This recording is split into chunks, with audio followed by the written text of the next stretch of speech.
He never believed love could be bought, until the night he tried, and realized too late that the real price would be his heart.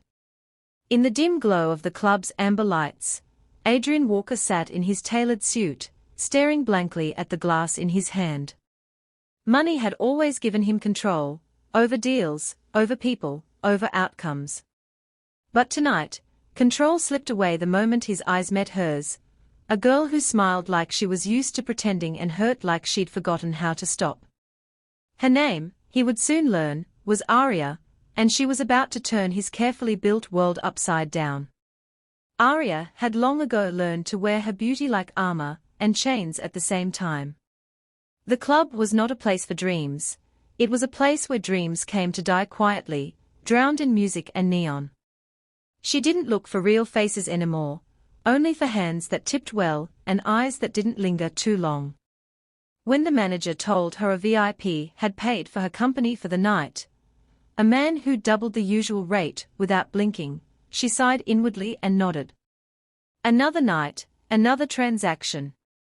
But when she approached his table and saw the sadness behind his sharp, polished exterior, something in her hesitated. Adrian had come to the club for one reason, to forget. He had everything, companies, cars, penthouses, but the loneliness inside him echoed louder than any applause he received in boardrooms. His ex-fiancée had left him with a brutal parting shot, "You don't know how to love. You only know how to own." Those words had burrowed into him like thorns. So he made a reckless decision. He booked the most expensive girl in the club for the entire night. Not for what people assumed, but because he wanted to test something terrifying, if love could be rented, bought, or manufactured.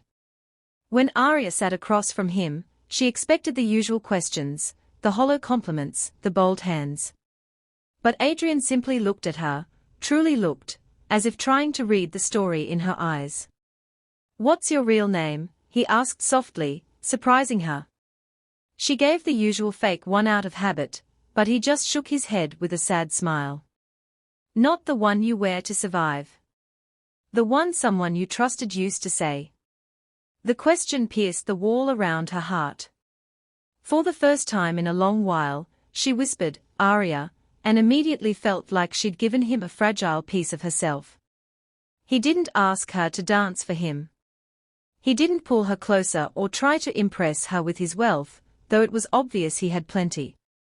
Instead, he asked about her favorite song, about the city lights outside the club, about the kind of life she'd dreamed of as a child.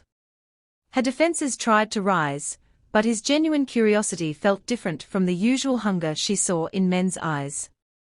As the hours slipped by, their conversation moved from surface-level jokes to quiet confessions spoken in half-lights.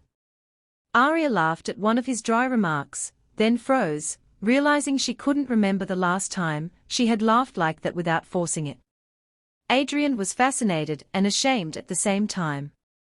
Fascinated by the strength in the girl who sat across from him, ashamed that he had booked her as if her presence were a commodity.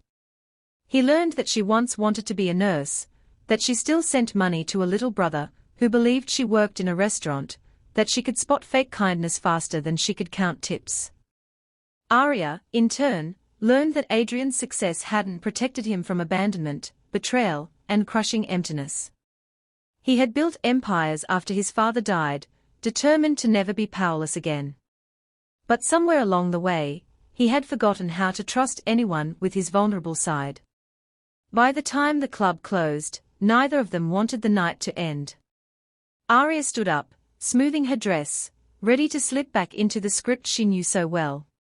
"Your time's up," she said lightly, a practiced smile on her lips. "Hope you got what you paid for." The words tasted bitter. Adrian looked at the receipt on the table, the obscene amount he had spent for a single night, and felt a heaviness in his chest. "I didn't," he replied quietly. "I paid for company. I wasn't expecting honesty. Or you." She blinked, unprepared for that answer, and looked away so he wouldn't see the way her eyes shimmered. The next day, Adrian did something he'd never done before, he went back. Not for the club, not for the noise, but for her. Aria almost didn't show at his table. The manager had already whispered that the rich client wanted her again, and the other girls watched with curiosity and envy. She told herself it was just another booking, another generous tip.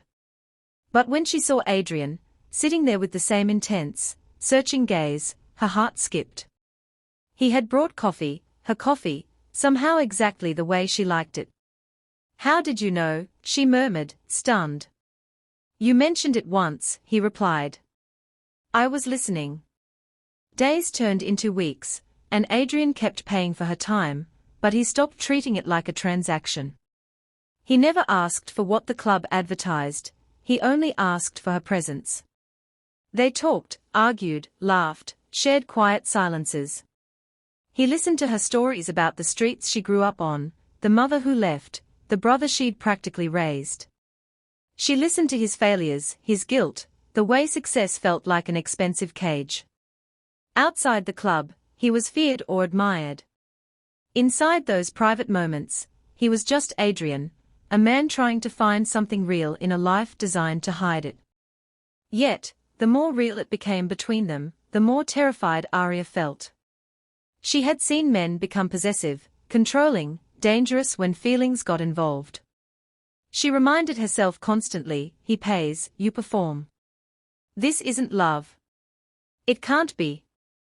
Love had hurt her before, had left her alone with empty promises and unpaid bills. But every time Adrian remembered small details about her, protected her from rude clients, or sat in silence when she was too tired to smile, the lines blurred. One evening, when he gently wiped away a tear she hadn't meant to shed, she felt something crack open inside. The turning point came on a stormy night, when she didn't show up. Adrian waited in their usual booth, the minutes turning into hours, his stomach tightening.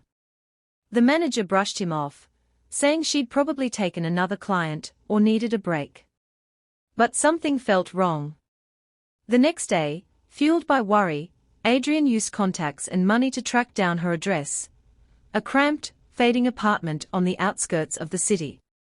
When he knocked, he found Aria sitting on the floor, eyes swollen, cradling a pile of unpaid medical bills. Her brother needed surgery, and every number on those papers screamed an impossible figure. Aria stared at him, shocked and mortified. She hadn't wanted him to see this part of her life, the raw desperation. "You shouldn't be here," she whispered, trying to hide the trembling in her hands. "This isn't part of what you paid for." Adrian's gaze softened.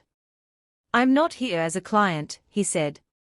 "I'm here as someone who cares." She laughed bitterly through her tears. "You care because you can afford to. I care because I don't have a choice." Her walls were up again, sharp and shaking. In that moment, he saw just how deep her scars ran. Without asking permission, Adrian picked up one of the bills, his jaw tightening as he read the obscene amount. His instincts screamed to fix it, to write a check and make the problem disappear. That's what he had always done, throw money at pain until it became manageable. "I can pay for this," he said quietly. "All of it." Aria's head snapped up, her eyes blazing. "And then what?" she demanded. "You think I'll owe you my life? My love? My future? You think you can buy me out of this and then own me?" Her voice cracked on the last word, the room heavy with the echo of it. Her words cut him more deeply than any insult ever had. Adrian took a step back, pain flashing across his face. "No," he replied, struggling to keep his voice steady. "I don't want to own you. I can't stand seeing you suffer when I have the means to help." Aria shook her head, tears spilling freely now.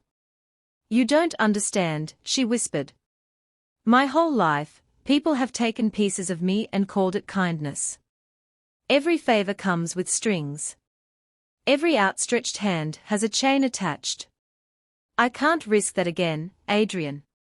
Not even with you." His name on her lips sounded like both a plea and a goodbye. For the first time, Adrian realized that money was not just his power, it was his curse.